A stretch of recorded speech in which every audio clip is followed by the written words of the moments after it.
Assalamualaikum warahmatullahi wabarakatuh. Alhamdulillahirrahmanirrahim wa bihi nasta'in wa la umuri diyanaddin. Wassalatu wassalamu ala asyrafil anbiya'i wal mursalin sayyidina wa maulana Muhammadin wa ala alihi wa sahbihi ajma'in.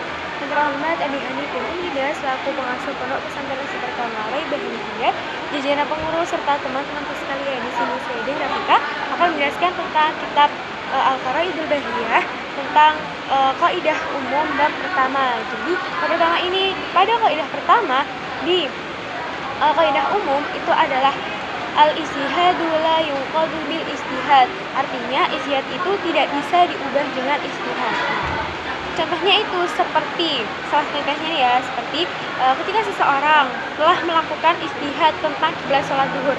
Nah, selanjutnya ketika seorang tersebut hendak melakukan sholat asar, ternyata ijtihad tersebut telah berubah. Nah, jadi ijtihad sebelumnya ya sholat zuhur, jadi sholat zuhurnya itu tetap sah dan selanjutnya tidak batal. Lagi ketika hakim telah memutuskan suatu perkara ijtihad, kemudian setelah itu ternyata keputusannya itu berubah. Nah, tapi keputusan yang pertama itu tetap sah saja dan tidak batal. Contohnya seperti itu.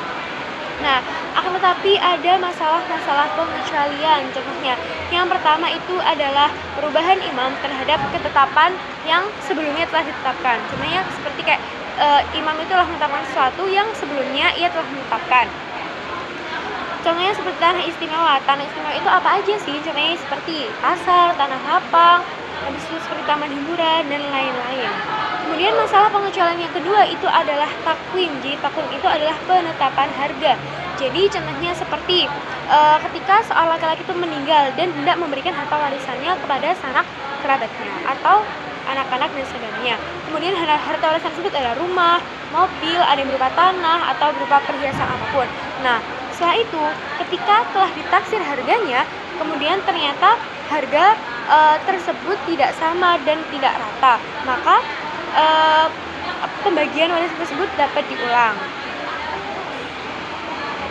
Jadi maksudnya ketika sudah diberikan harta warisan, kemudian ditaksirkan harganya kembali dan ternyata tidak ada ada beberapa harga yang tidak sama atau berbeda, itu maka pembagian harta warisan tersebut dapat diulangi kembali. Nah, selanjutnya itu adalah keputusan hakim yang batal. Jadi keputusan hakim itu bagaimana jika keputusan itu bisa batal?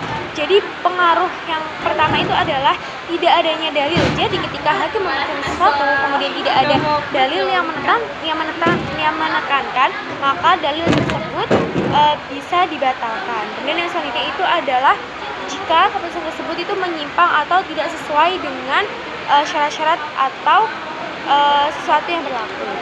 Kemudian kaidah yang kedua berbunyi idza jama'al halal wal haram ghulibal haram.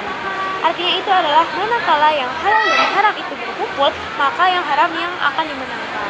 Jadi contohnya itu seperti ketika di sebuah peti. Nah, di sebuah peti itu isinya ada 5 botol kecap dan juga 5 botol minuman keras. Nah, kecap kan halal, gak apa-apa. Nah, sedangkan minuman keras itu hukumnya adalah haram. Nah, bagaimana hukumnya kita menyikapi itu? Nah, sebagian ulama ada yang berpendapat bahwa yang sah itu adalah makanan yang halal, yaitu kecap, dan sedangkan yang tidak sah itu adalah makanan yang haram, yaitu minuman keras. Nah, dan yang ulama yang lain yaitu berpendapat bahwa keduanya itu tidak sah. Akan tetapi di sini juga ada masalah pengecualian. Contohnya yang pertama itu adalah, nah contohnya ada sebuah tas. Nah, dalam tas itu ada 2 sarung. Nah, yang satunya ini sarungnya suci dan satunya ini adalah sarung yang terkena najis. Akan tetapi sarung yang terkena najis ini tuh dua-duanya tidak memiliki tanda. Nah, itu berarti tidak ada larangan bagi kita untuk menganggap itu tidak sah. Jadi selama masih ada pemikiran bahwa sarung tersebut itu masih sah-sah saja, itu kita tidak larang untuk menganggap sarung tersebut sah. Selanjutnya, contohnya ada sarung sutra. Nah, sarung sutra, tapi sarung ini 50% itu disebut dari sutra dan 50% lagi itu terbuat dari sarung katun. sedangkan seorang laki-laki itu tidak diperbolehkan untuk memakai sesuatu seperti baju atau pakaian itu yang berasal dari sutra. Nah, bagaimana kita menyikapinya? Nah, kalau misalnya sarung tersebut 50% dari sutra dan 50% dari kain katun, maka tidak ada larangan bagi seorang laki-laki untuk memakainya. Seperti itu hukumnya. Nah, contohnya lagi seperti kita memakan gulai kambing. Nah, padahal kambing tersebut itu sebelumnya diberi makanan dari makanan yang haram. Tetapi ketika sudah diolah atau sudah kita makan, maka daging tersebut tidak haram. Nah, susu kambing tersebut juga sama saja tidak haram. Sama saja seperti ketika walaupun kambing tersebut makan makanan yang haram, tapi ketika kita memakannya, daging dan susunya itu tetap saja halal. Selanjutnya ada burung yang terkena panah. Ketika ada seseorang yang memanah burung, nah ketika burungnya itu mati, ada beberapa sangkaan. Bisa jadi burung itu mati karena dipanah, dan bisa jadi burung itu mati karena jatuh. Nah, sangkaan tersebut berbeda-beda. Nah, akan tetapi tetap saja burung tersebut tidak apa-apa dimakan, walaupun masih ada kecurigaan bahwa burung itu mati karena jatuh, nah atau burung tersebut mati karena terkena.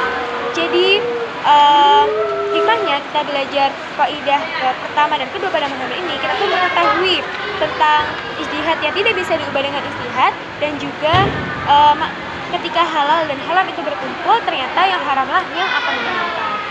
Sekian dari saya, kalau mohon maaf. Assalamualaikum warahmatullahi wabarakatuh.